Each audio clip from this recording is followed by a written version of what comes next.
Sebelumnya, terimalah salam Dharma dari saya. Namo Sang Hyang Adi Budaya, Namo Buddhaya. Namo Sang Hyang Adi Budaya, Namo Tassa Bhagavato Arahato Sama Sang Buddhassa, Namo Sabbe Bodhisattvaya Mahasattvaya. Terpujilah Sang Hyang Adi Buddha, Tuhan Yang Maha Esa. Terpujilah Sang Bhagawa yang telah mencapai penerangan sempurna. Terpujilah Bodhisattva Mahasatwa. Baik, perkenalkan, nama saya Trisno Dino Effendi. Saya dari kelas Manajemen Retail A. Di sini saya akan menceritakan sedikit sebuah kisah perjalanan Siddhartha Gautama dari beliau lahir hingga beliau parinibbana.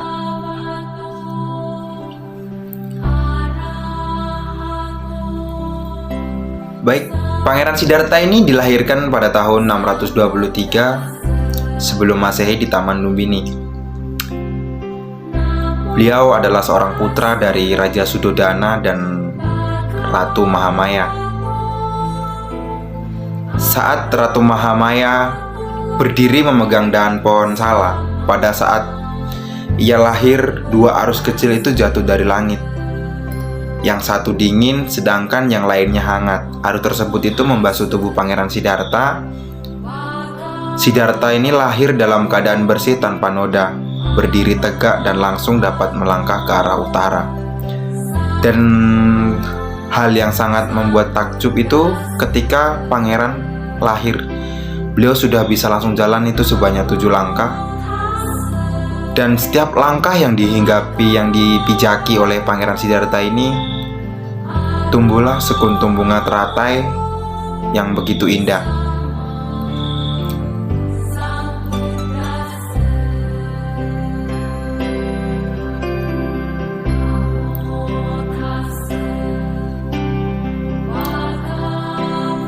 Pangeran Siddhartha ini diramalkan kelak akan menjadi seorang Buddha oleh Pertapa Asita.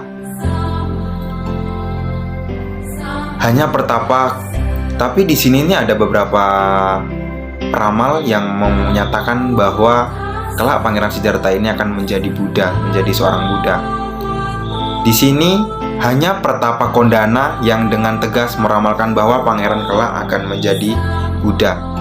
Mendengar ramalan ini nih, Raja Suddhodana sangatlah cemas dengan ramalan para peramal bahwasannya kelak Pangeran Siddhartha ini akan menjadi Buddha. Raja Suddhodana ini tidak ingin kelak putranya menjadi Buddha. Raja Suddhodana ingin kelak putranya ini mewarisi tahta yang sekarang dipimpin oleh Raja Suddhodana. Beliau sangatlah cemas.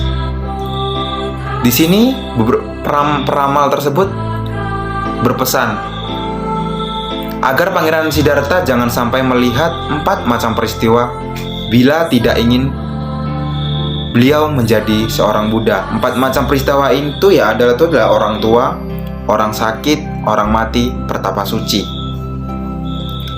Sejak kecil Pangeran Siddhartha sudah terlihat begitu sangat cerdas, selalu dilayani oleh pelayan-pelayan dan dayang-dayang masa dayangnya yang sangat cantik. Pada saat berusia 17 tahun, Pangeran Siddhartha mempunyai 3 kolam, yaitu kolam bunga teratai. Kolam pertama bunga berwarna biru, yaitu ada upala. Yang kedua itu ada kolam berwarna merah, paduma. Kolam bunga teratai berwarna putih itu pundarika.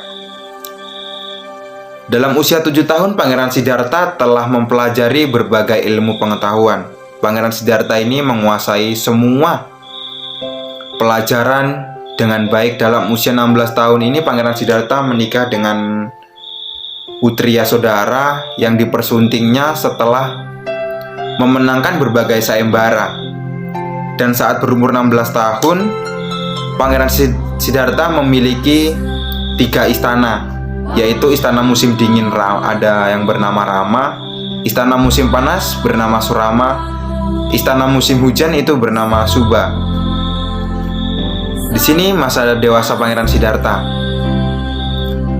Kata-kata Persapa Asita yang meramalkan Pangeran Siddhartha kelak akan menjadi Buddha itu membuat Raja Suddhodana itu tidak tenang. Siang dan malam ini beliau selalu khawatir kalau putra tunggalnya akan meninggalkan istana dan menjadi pertapa, menggembara tanpa tempat tinggal. Untuk itu Baginda memiliki banyak pelayan untuk merawat Pangeran Siddhartha agar putranya ini menikmati hidup duniawi segede dalam segala bentuk. Itu agar supaya lupa penderitaan atau penyiksaan ataupun yang benar-benar membuat hidup Pangeran Siddhartha ini tidak bahagia. Raja Suddhodana berusaha menyingkirkan hal-hal dari kehidupan Pangeran Siddhartha seperti sakit, umur tua, dan kematian, sehingga pangeran ini hanya mengetahui kenikmatan duniawi. Suatu hari Pangeran Siddhartha ini meminta izin kepada ayahnya. Beliau meminta izin untuk berjalan-jalan di keluar istana. Tapi Pangeran Siddhartha melihat 4 kondisi yang sangat berarti, yaitu Pangeran Siddhartha dia melihat orang. Di sini Pangeran Siddhartha itu melihat orang sakit, orang mati, pertapa suci. Pangeran Siddhartha bersedih dan menanyakan kepada dirinya nih. Dia bertanya kepada dirinya sendiri, apa arti kehidupan ini kalau semuanya akan menderita sakit, umur tua, dan kematian. Lebih-lebih mereka yang meminta pertolongan kepada orang yang tidak mengerti, yang sama-sama tidak tahu dan terikat dengan segala sesuatu yang sifatnya ini sementara. Pangeran Siddhartha berpikir bahwa hanya kehidupan suci yang akan memberikan semua jawaban tersebut. Selama 10 tahun lamanya Pangeran Siddhartha hidup dalam kesenangan duniawi.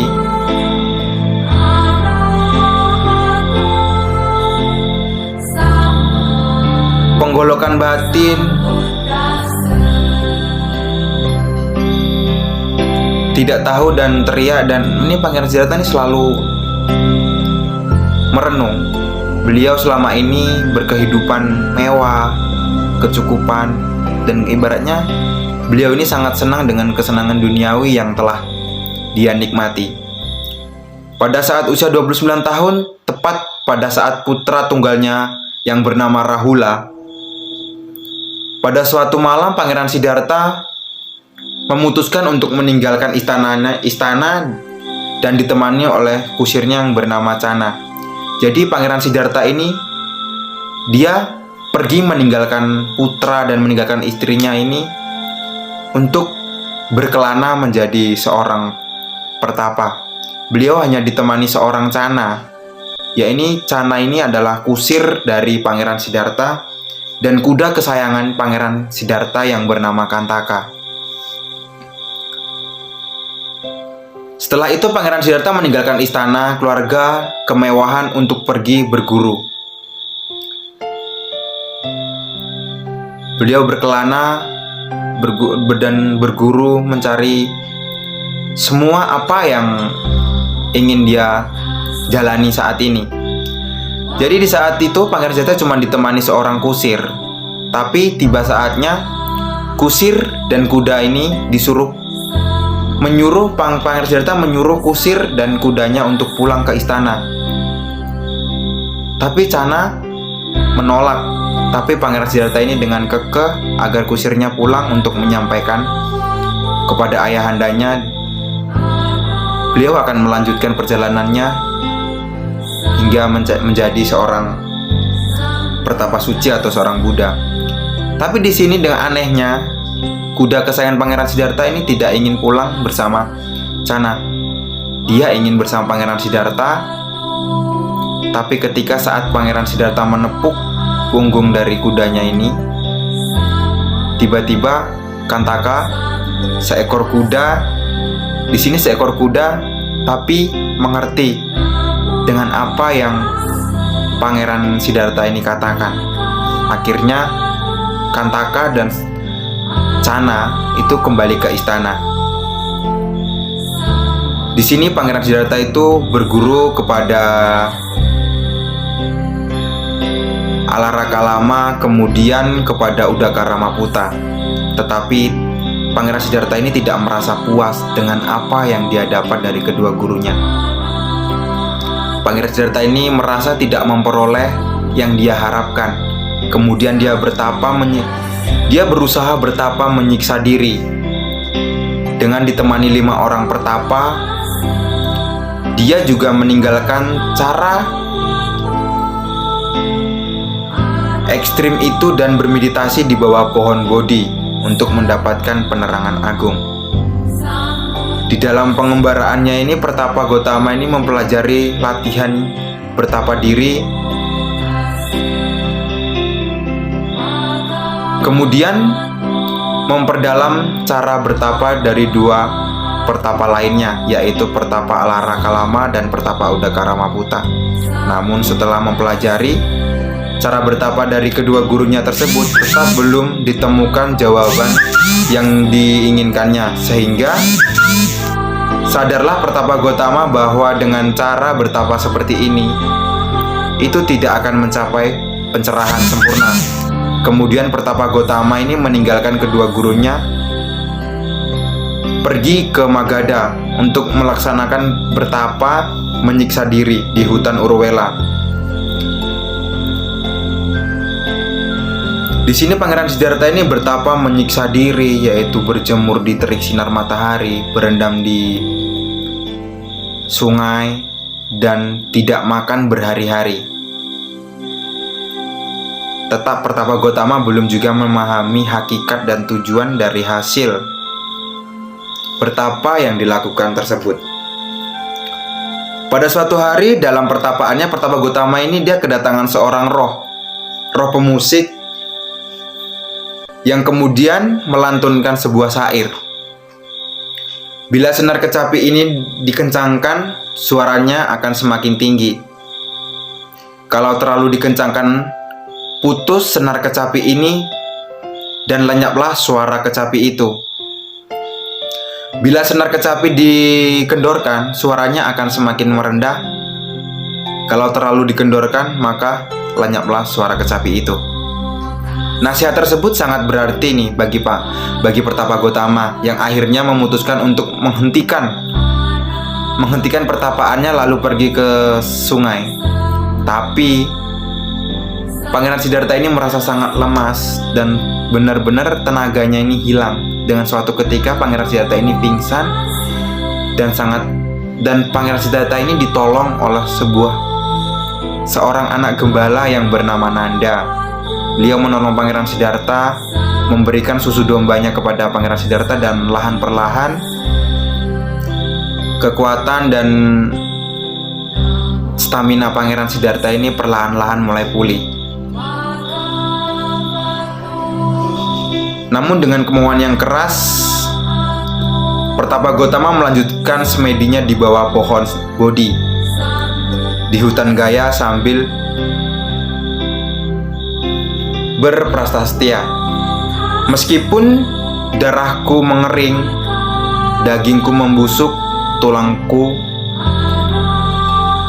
belulang jatuh berserakan, tapi aku tidak akan meninggalkan tempat ini sampai aku mencapai pencerahan sempurna.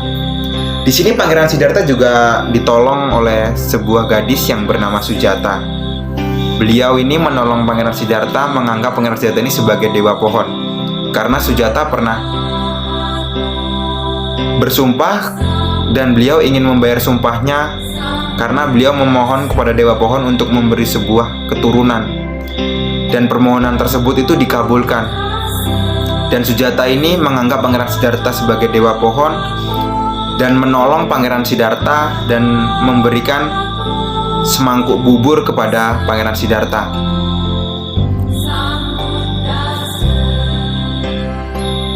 Pertapa Gotama telah mencapai pencerahan sempurna dan menjadi Sakya Sambuddha sama Sambuddha tepat pada saat bulan Purnama Sidhi pada bulan Waisak. Ketika berusia 35 tahun, pada saat mencapai pencerahan sempurna, Dari tubuh Siddhartha ini mengeluarkan cahaya 6 seminar Buddha dengan warna biru yang berarti bakti, kuning mengandung arti kebijaksanaan dan pengetahuan, merah berarti kasih sayang dan belas kasih, putih mengandung arti suci, jingga berarti semangat, dan campuran sinar tersebut itu dilambangkan sebagai memiliki arti nama itu Prabhaswara. Penyebaran ajaran Buddha. Setelah mencapai pencerahan sempurna, Pertapa Gotama ini mendapatkan gelar kesempurnaan, antara lain itu Buddha Gotama, Buddha Sakyamuni, atau bisa kita sebut sebagai Tathagata. Ia yang telah datang, ia yang telah pergi. Sugata yang maha tahu, Bhagawa yang maha agung. 5 pertapa yang mendampingi dia di hutan Uruvela ini merupakan murid pertama Buddha yang mendengarkan khotbah pertama Sang Buddha, yaitu yang bernama Dhammacakkappavattana Sutta, di mana dia menjelaskan mengenai jalan tengah yang ditemukannya, yaitu 8 ruas jalan kemuliaan, termasuk awal khotbahnya yang menjelaskan 4 kebenaran mulia. Buddha Gotama berkelana menyebarkan Dhamma selama 45 tahun lamanya kepada umat manusia dan penuh cinta kasih dan kasih sayang, hingga akhirnya mencapai usia 80 tahun saat ia menyadari bahwa 3 bulan lagi ia akan parinibbana. Buddha dalam keadaan sakit berbaring di antara 2 pohon. Di sini Pangeran Siddhartha Buddha Gotama ini berbaring di 2 pohon sala di kursi Nara, memberikan khotbah Dhamma terakhirnya kepada siswa-siswanya, lalu parinibbana. Di sini khotbah terakhir Sang Buddha ini adalah Dhammacakkappavattana Sutta. Itu khotbah pertama.